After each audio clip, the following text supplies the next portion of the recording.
Hello everyone, welcome to our channel. Telugu రాష్ట్రాల్లో ఎడతెరిపి లేకుండా కురుస్తున్నటువంటి భారీ వర్షాలు వివరాల్లోకి వెళ్లి వాతావరణ పరిస్థితులు తెలుసుకునే ముందు మీరు ఇంకా మన ఛానల్ కనుక సబ్స్క్రైబ్ చేయనట్లయితే వెంటనే సబ్స్క్రైబ్ చేయండి. వివరాల్లోకి కనుక వెళ్ళినట్లయితే తెలుగు రాష్ట్రాల్లో పగటి సమయంలో ఉష్ణోగ్రతలు భారీగా ఉంటున్నాయి. రాత్రి సమయంలో ఎడతెరిపి లేని భారీ వర్షపాతం కూడా నమోదవుతుంది.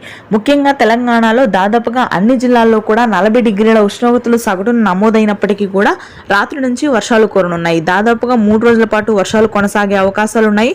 నల్గొండ, నాగర్ కర్నూల్, వనపర్తి, రంగారెడ్డి, మహబూబ్ నగర్, నారాయణపేట్, సూర్యాపేట్, ఖమ్మం, గద్వాల్ ప్రాంతాల్లో తేలికపాటి నుంచి మోస్తరు వర్షాలు ఈ రోజు రాత్రికి నమోదవుతాయి.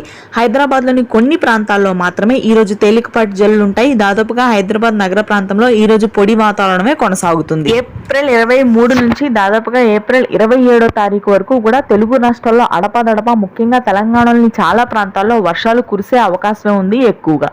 ఇక ఆ తర్వాత కోస్తాంధ్రలో మాత్రం తేలికపాటి నుంచి మోస్తరు వర్షాలు నమోదు కానున్నాయి.